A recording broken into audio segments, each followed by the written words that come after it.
मिनशैतानिर्रजीम बिस्मिल्लाहिर्रहमानिर्रहीम। अस्सलाम वालेकुम dear students, how are you. उम्मीद करता हूँ आप सब खैरियत से होंगे। आज हम क्वेश्चन नंबर 3 डिस्कस करेंगे, एक्सरसाइज नंबर 7.3।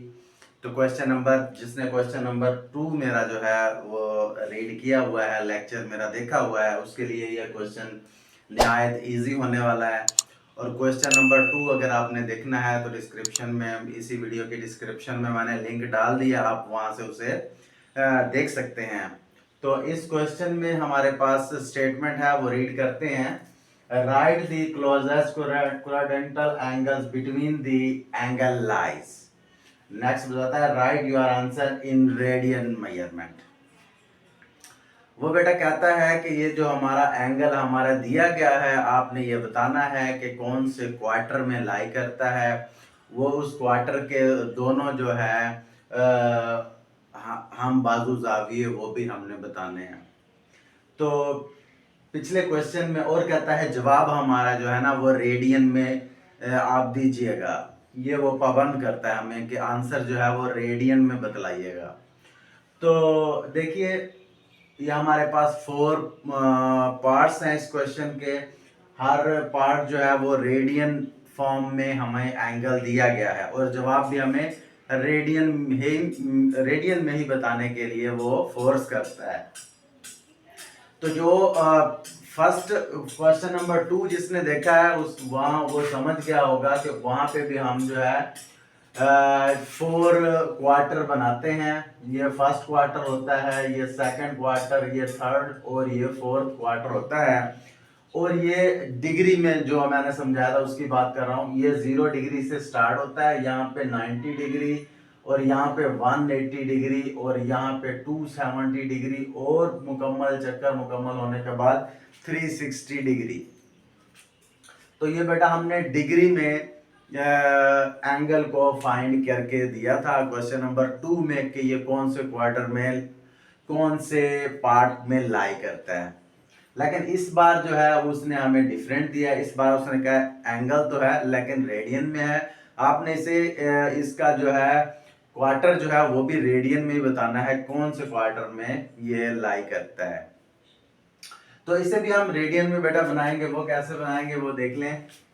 हम पहले इसे जो है, हमारे क्वार्टर हैं, फर्स्ट क्वार्टर है, second, third and fourth quarter है। लेकिन यहाँ पे बेटा क्वार्टर नहीं बताने ना, यहाँ पे हमने उसके हम बाजू जाविये बताने हैं कि कौन से दो जावियों के दरमियान उस क्वार्टर के जो दो एंगल हैं, उस कौन से वो दो एंगल हैं जिनके दरमियान ये वाला एंगल मौजूद है।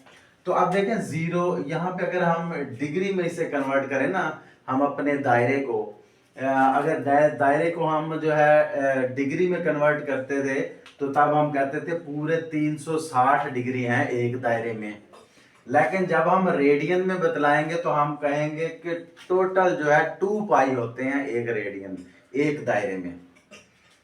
तो उसको हमने डिवाइड करना है। यहाँ 0 है, यहाँ पे है π/2 और यहाँ पे है पाई और यहाँ पे है 3π/2।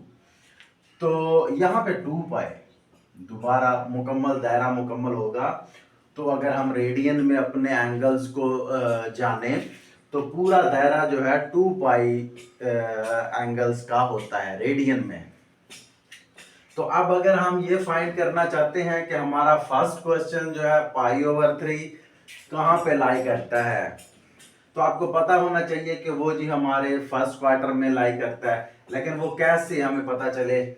π/2 हम पाइयों के चक्कर में तो पड़े नहीं कभी, तो अब हमें पाइयों के चक्कर में डाल रहे हो, तो इसका कैसे पता चले? इसका आसान तरीका बेटा ये है कि पाई यहाँ पे जब हम देखें, पाई जो है ये 180 था यहाँ पे आके और यहाँ पे इसका पाई है। ये भी आप जानते हैं कि पाई जो है जब हम दायरे की बात करते हैं तो पाई जो है 180 के इक्वल होता है, 180 डिग्री के इक्वल होता है पाई। अब आप ये भी सोच सकते हैं कि पिछले क्वेश्चंस में हमने मुख्तलिफ जगहों पे पाई की कीमत 3.14 लिखी थी, यहाँ पाई की कीमत 180 है। ये क्या चक्कर है, हमें इसमें कंफ्यूज हो रहे हैं। तो बेटा एक सिंपल जो है स्टेप याद रख लें जहां हमने पढ़ा था कोई भी फार्मूला, उसके अंदर जब हम पाई की कीमत यानी कि एंगल की कीमत लगाते थे, तब हम पाई को जब हल करते थे, उसको जो सिंपलीफाई करते थे, तो वहां हम 3.14 उसकी वैल्यू लिखते थे। लेकिन अगर वैसे दायरे की बात की जाए, फार्मूले में यूज नहीं हो रहा, इन दो फार्मूलों में या किसी फार्मूले में पाई यूज नहीं हो रहा, वैसे ही कॉन्सेप्ट के लिए आ रहा है, तो पाई की कीमत 180 होगी। अब क्लियर हो गया। अब जस्ट ये एक फार्मूला याद करने, अगर फार्मूले में है तो 3.14, और फार्मूले के बगैर अगर जनरल बात हो रही है पाई की कीमत की, तो 180। तो अब देखें हमारे पास है पाई ओवर 3। पाई ओवर 3 का मतलब है 180/3, काट के देख लें 60 आ जाएगा। तो अब इसे पाई ओवर 3 को आप ये समझ लें कि 60 का एंगल है। अब तो इजीली समझ आ जाएगी ना, 60 का एंगल हमें पता है कि इन यहाँ पे लाई करेगा, क्योंकि ये 0 होता है, ये 90 होता है, हम डिग्री में अक्सर पढ़ते आए हैं, इसलिए हमें डिग्री इजी लगेगी। तो हम ये देख लेंगे, यहाँ सिंप्लीफाई थोड़ा सा रफ अमल करके देख लेंगे कि कौन सा बन रहा है, डिग्री में पता चल जाएगा जी ये 60 का बन रहा है, तो वो हमें पता है इसके दरमियान में ही होगा। इसके दरमियान का मतलब 0 और पाई ओवर 2 के दरमियान होगा। हमने बताना अब रेडियन में, या ये नहीं लिखेंगे 0 और 90 के दरमियान होगा, वो तो हम डिग्री में बता रहे हैं। उसने सवाल में हमें पाबंद किया है कि आंसर रेडियन में ही बताना है आपने। यहाँ पे हम अपने समझने के लिए बस उसको पाई की कीमत लगा के चेक कर रहे हैं कि कौन सा एंगल हमें हमारे हिसाब से बन रहा है, लेकिन हम जवाब जो है वो 0, पाई ओवर 2, पाई, 3π/2 और 2π इनके दरमियान ही देंगे। तो देखिए अब हम जो है फर्स्ट क्वेश्चन का आंसर लिख रहे हैं। आंसर जस्ट एक लाइन, हमने बस एक स्टेटमेंट हमने लिखनी है, जैसा कि क्वेश्चन नंबर 2 में भी हमने किया था, सेम वैसे ही लिख देंगे। The closest horizontal angle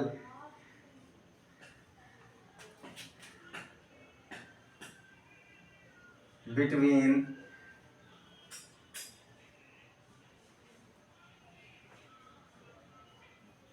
the angle pi over 3 lies are 0 and π/2। देखें वो क्लोजेस्ट क्वाड्रेटिक एंगल जिसमें ये लाई कर रहा है, ये वो फर्स्ट वन है, तो उसमें वो किसके दरमियान है, 0 और π/2 के दरमियान है। हमने यहाँ लिख दिया कि हमारा जो एंगल है π/3 वो 0 और π/2 के दरमियान मौजूद है। तो यही हमने बताना था बेटा, बस ये जस्ट ये लाइन आपने लिख देनी है। बस हमने ये स्टेटमेंट लिख देनी है, यही हमारा आंसर होगा। अगर उर्दू में, हम उर्दू मीडियम्स के लिए ये है कि वो भी उसे जस्ट उर्दू में ही लिख देंगे कि उसका करीब तरीन रबा जाविया जिसमें हमारा एंगल 3π/3 मौजूद है, वो है 0 और π/2। तो ये जस्ट उर्दू में लिख देंगे तो हमारा आंसर होगा। बस एक जुमला लिख देना है, एक स्टेटमेंट लिख देनी है, तो वो हमारा आंसर होगा। और अगर साथ ये आप बना भी देंगे तो वो समझ आएगा कि ये स्टूडेंट कुछ जीनियस है, इसने कुछ किया हुआ है, तो रट्टा नहीं लगाया हुआ, करके देखा हुआ, तो वो आपको मुकम्मल नंबर इसके देगा। इसी तरह अगर बाकी पार्ट्स की बात की जाए, 3π/4, तो इसको आप कैलकुलेट करके देख लेंगे कि कौन से में लाई कर रहा है डिग्री बनाते हुए। जैसे कि 3π/4 है, 3π की कीमत 180/4, जब इसे हम मुकम्मल तौर पे हल करते हैं तो 135। देखिए इसे हम काट भी सकते हैं ना, 45 पे इसे हम काट देंगे, तो फिर 45 को 3 से मल्टीप्लाई करेंगे तो वो आ जाएगा 135। तो 135 एंगल हमें पता है कि वो जो है यहाँ पे लाई करता है, यानी सेकंड वन में। तो अब हमें पता चल गया कि ये जो एंगल है 3π/4 वो π/2 और पाई के दरमियान लाई कर रहा है। तो उसे हम लिखेंगे तो सेम यही स्टेटमेंट लिख देंगे जस्ट यहाँ पे हम अपना क्वेश्चन वाला लिखेंगे 3π/4 लाइज आर, वो कौन से दो एंगल हैं, वो लिख देंगे π/2 और एंड पाई। तो ये हमारा आंसर आ जाएगा। इसी तरह अगर हम देखेंगे -π/4, तो वो भी आप जानते हैं 180/4 कर देंगे तो वो 45 का एंगल आएगा, -45 का एंगल। -45 के लिए आप जानते हैं, माइनस के लिए हमें जो है इसे थोड़ा सा रिवर्स करना है। ये 0 है, ये -π/2 है, देखिए ये इधर से नहीं चलेगा, अब इधर से चलेगा। तो ये पाई माइनस का है, ये -3/2 है और ये 2π है माइनस का, मतलब इस तरह चलेगा। तो अब इसमें हमने वो तो देख लिया हमने कि ये तकरीबन बनता है -45 का, तो वो हमारा यहाँ पे लाई करता है 0 और 90, यानी कि 0 और -π/2 के दरमियान लाई करता है। तो अब आप लिख सकते हैं, यहाँ पे आप लिख देंगे -π/4 लाइज किन दो के दरमियान लाइज करता है, 0 एंड -π/2। तो आप जैसे ऐसे लिख देंगे, स्टेटमेंट ये सेम लिख देंगे, या कि अपनी तरफ से भी अगर आप जुमला बना सकते हैं तो अपनी तरफ से भी बना के लिख लें कि इन दो के दरमियान ये वाला हमारा एंगल लाई करता है। इसी तरह ये वाला क्वेश्चन सेम इस जैसा क्वेश्चन है, 3π/4, ये माइनस का है, तो माइनस का हमारे पास 135 डिग्री बनेगा तकरीबन, ये हमने हल करके देखा था।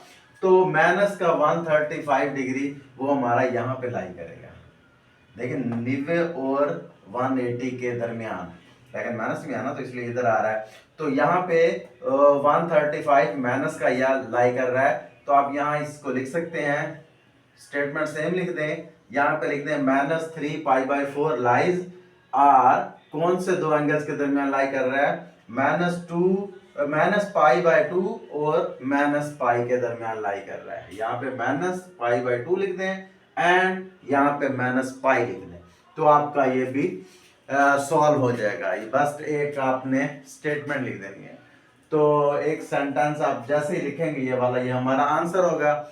तो उम्मीद है कि जिसने क्वेश्चन नंबर 2 समझा था उसने तो इसे जो है एंजॉय किया इस क्वेश्चन को, क्योंकि उसके लिए बहुत इजी था, और जिसने अब समझा है उसके लिए क्वेश्चन नंबर 2 इजी होगा, अगर वो जब उसको देखेगा तो वो उसे इजी लगेगा। उम्मीद है कि आपको इस चीज़ की समझ आ गई होगी।